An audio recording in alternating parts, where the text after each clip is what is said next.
இப்போ என்ன பார்க்க போறோம் அப்படின்னா பிளாங்க் செல்ஸை ஃபைண்ட் பண்ணி அதுக்கு பதிலாக வேல்யூஸ் எப்படி ரீப்ளேஸ் பண்றது அப்படின்றத பார்க்க போறோம்.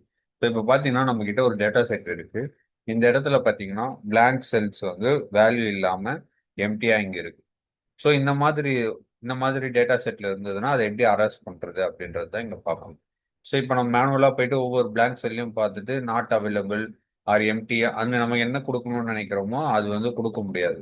ஸோ அதனால வந்து நம்ம என்ன பண்ண போறோம், டேட்டா செட்டை ஃபுல்லா வந்து செலக்ட் பண்ணிக்கோங்க. செலக்ட் பண்ணிட்டு கண்ட்ரோல் ஜி அப்படின்னு கொடுத்தீங்கன்னா go to dialog box open ஆகும்.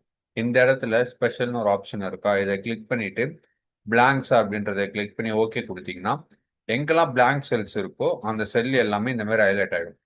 ஃபர்ஸ்ட் செல் மட்டும் இந்த மாதிரி வந்து செலக்ட் ஆயிருக்கும், பட் எடிட் பண்றதுக்கு எனபிள் இருக்கும். மற்ற எல்லாமே பார்த்தீங்கன்னா செலக்ட் ஆயிருக்கும், பட் எடிட் பண்ண முடியாது, ஹைட் பண்ணி வச்சிருப்பாங்க. ஸோ இந்த ஃபர்ஸ்ட் செல் மட்டும் தான் எனபிளா இருக்கும். ஸோ இந்த இடத்துல நான் வந்து எம்டி செல்ஸுக்குலாம் காமனா ஒரு வேல்யூ கொடுக்கணும்னு நினைக்கிறேன் அப்படின்னா, ஸோ நம்ம இந்த இடத்துல செல்லை கிளிக் பண்ணக்கூடாது. நீங்க அப்படியே பிளாங்க்னு கொடுத்துட்டு ஓகே கொடுத்ததுக்கு அப்புறம் டைரக்டா இந்த மாதிரி வியூ ஆனதுக்கு அப்புறம் நீங்க டெக்ஸ்ட் வந்து என்டர் பண்ண ஆரம்பிச்சிடணும். இந்த இடத்துல செல்லுல கிளிக் பண்ணிட்டு என்ட்ரி பண்ணக்கூடாது. அப்படி கிளிக் பண்ணீங்கன்னா உங்களுக்கு வந்து செலெக்ஷன் வந்து போயிடும். ஓகேங்களா? ஸோ இந்த இடத்துல நான் என்ன பண்ண போறேன் அப்படின்னா, ஸோ நாட் அவைலபிள் அப்படின்ற மாதிரி நான் வெறும் என்ஏ அப்படின்றத நான் கொடுக்குறேன்.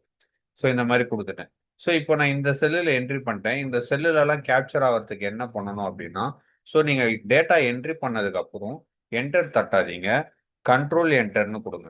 ஸோ டைரக்டா நீங்க டேட்டா என்ட்ரி பண்ணதுக்கு அப்புறம் கண்ட்ரோல் கண்ட்ரோல் ப்ரெஸ் பண்ணிட்டு என்டர் கொடுத்தீங்கன்னா எந்த இதெல்லாம் செலெக்ஷன் ஆயிருக்கும், நம்ம பிளாங்க்ஸ் கொடுத்து ஓகே கொடுத்தோம்ல, அந்த டைம்ல எந்த செல்லெல்லாம் வந்து எம்டிஆர் இருந்து செலெக்ஷன்ல இருக்கோ அந்த எல்லாத்துக்கும் நம்ம என்ன டெக்ஸ்ட் ஃபர்ஸ்ட்ல கொடுத்தோமோ அது ஃபுல்லா கேப்சர் ஆயிடும். கண்ட்ரோல் பிளஸ் என்டர் கொடுத்தீங்கன்னா உங்களுக்கு வந்து எம்டி செல்லாம் கேப்சர் ஆகி நம்ம கொடுத்த காமன் டெக்ஸ்ட் வந்து ஃபெச் ஆயிடும்.